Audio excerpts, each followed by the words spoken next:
Ready?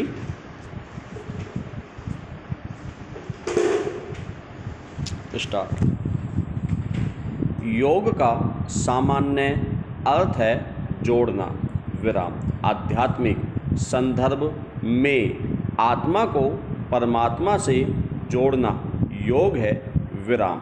Patanjali योग सूत्र के अनुसार चित्तवृत्तियों के नियमन को योग कहते हैं, विराम।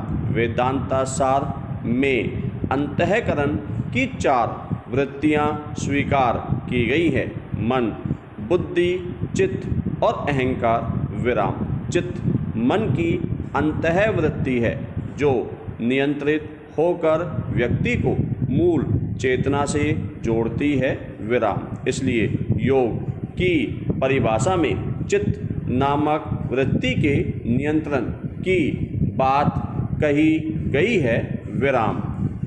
बिना मन के नियंत्रण के चित्त नियंत्रित नहीं हो सकता, विराम। अतः पहले मन को नियंत्रित करना जरूरी है, विराम। तभी योग संभव है, क्योंकि शास्त्रानुसार मन ही मनुष्य के बंधन और मोक्ष का कारण है, विराम। पैरा। जहाँ तक कृत्यों की बात है तो केवल वही सुकृत योग कहला सकते हैं जो कर्म आसक्ति रहित होकर निष्काम भाव से किए गए हों, विराम। अथवा सत अभ्यास से उच्च मनोदशा को प्राप्त जो मनुष्य अनासक्त भाव से अपने सभी कर्म ईश्वर को समर्पित कर देता है, वही योगी है, विराम। ईश्वर को अर्पण करने वाला व्यक्ति दुष्कृत्य कर ही नहीं सकता,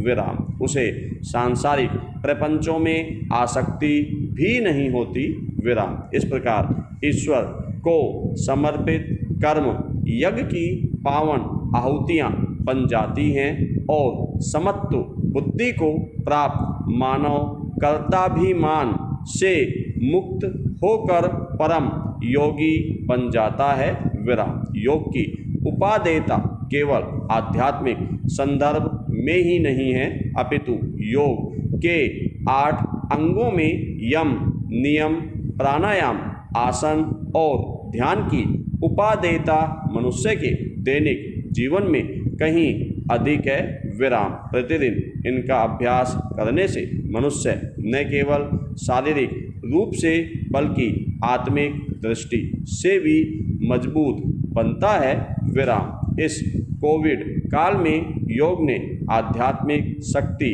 बढ़ाकर लोगों के प्राणों की रक्षा की है, विराम। योग से अनभिज्ञ लोग भी इस त्रासद काल में योग के महत्व को समझ चुके हैं, विराम। आइए आज अंतर्राष्ट्रीय योग दिवस पर यह संकल्प लें कि योग को हम दिनचर्या में शामिल करेंगे, विराम। यही योग तन और मन को साधने का सबसे सरल और सर्वोत्तम माध्यम।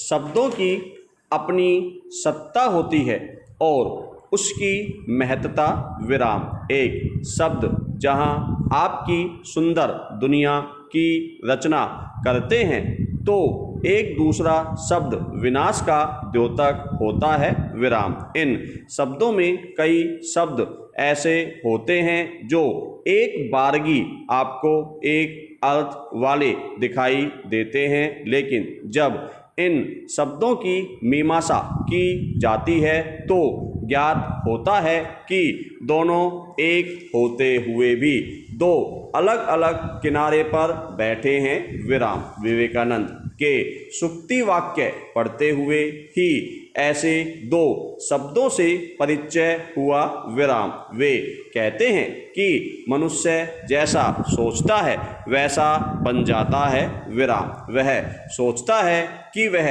निर्बल है तो निर्बल बन जाता है और वह सोचता है कि वह समर्थ है तो समर्थ बन जाता है, विराम। यहाँ उन्होंने समर्थ शब्द का उपयोग किया और शाक्ति शब्द से परहेज किया, विराम। फौरी तौर पर समर्थ और शक्ति में कोई बड़ा अंतर नहीं दिखता है, लेकिन व्यवहार में देखें तो दोनों में जमीन और आसमान का अंतर दिखाई देता है। विराम। समर्थ से आशय उस व्यक्ति से है जो व्यक्ति समाज और राष्ट्र का भला सोचता है। विराम। समर्थ यानी कल्याण के प्रति सोच। विराम। समर्थ यानी सकारात्मक सोच का व्यक्ति। विराम। लेकिन जब हम व्यक्ति की बात करते हैं तो इसका सीधा अर्थ निकलता है खुद के प्रति सोचने वाला। विराम। अपने कल्याण और खुद में आत्ममुग्ध रहने वाला। विराम। शक्ति शब्द में सकारात्मकता का भाव लगभग विलोपित होता है, जबकि समर्थ शब्द सकारात्मकता से परिपूर्ण होता है। विराम। पैरा। राम कथा को संदर्भ में लें तो जब हम राम का उल्लेख करते हैं तो वे समर्थ दिखाई देते हैं। विराम। वे जनकल्याण के लिए अपनी सामर्थ्य का उपयोग करते हैं। विराम। उनके मन में कहीं भी इस बात का गर्व नहीं दिखता है कि वे समर्थ हैं, लेकिन उन्हीं के समक्ष एक अन्य पात्र रावण का उल्लेख आता है तो वह शक्तिमान के रूप में देखता है। विराम। रावण को अपनी शक्ति पर गर्व है और घमंड भी। विराम। वह इस तरह गर्वोन्मत्त है कि दुनिया की सारी शक्तियाँ उनके सामने गौण हैं। विराम। शक्तिवान बन जाने के कारण रावण की अन्य योग्यता भी दरकिनार हो गई है। विराम। रावण कई वेदों का ज्ञाता था और प्रकांड पंडित के रूप में भी उसका स्मरण किया जाता है, लेकिन शक्तिवान बन जाने के कारण वह खलनायक के रूप में हमारे सामने उपस्थित है। विराम। यही कारण है कि घर घर में बच्चों के नाम राम पर तो रखे जाते हैं, लेकिन रावण रखने की कल्पना भी नहीं की गई। विराम। समाज सुचिता चाहता है और चाहता है कि उसकी पीढ़ी हमेशा नैतिक और सत्य के मार्ग पर चलने वाली हो। विराम। वह अपने बच्चों को समर्थ बनाना चाहता है, न कि शक्तिवान। विराम। पैरा। आधुनिक संसार में भी समर्थ और शक्तिवान व्यक्तित्व से हमारा परिचय होता रहा है। विराम। दूसरे विश्व युद्ध के दौर का उदाहरण ले सकते हैं। विराम। हालांकि अमेरिका मित्र देशों के समूह में था और वह हिटलर के परकस खड़े देशों के साथ लड़ रहा था।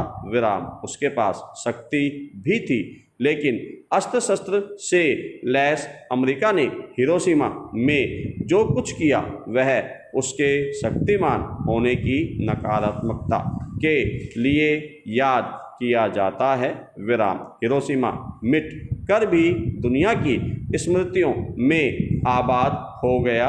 विराम। जापान के हिटलर के खेमे में होने के बावजूद मानवता में विश्वास करने वाला कोई भी व्यक्ति हिरोशिमा और नागासाकी पर परमाणु बम गिराए जाने का समर्थन नहीं कर सकता और इसके लिए अमेरिका को सराहा नहीं सकता।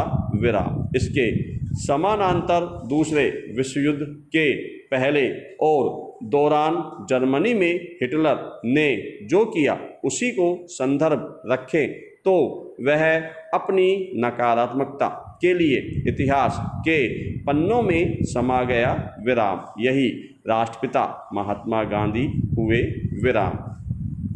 उनके पास अस्त्र शस्त्र नहीं था, मगर वे विचारों और आत्मबल से इतने समर्थ थे कि लगभग 150 वर्ष बाद भी उनके अनुयायियों की संख्या बढ़ती जा रही है। विराम। यह गांधी जी का सामर्थ्य था कि वे बिना हथियार लोगों का मन बदल देते थे।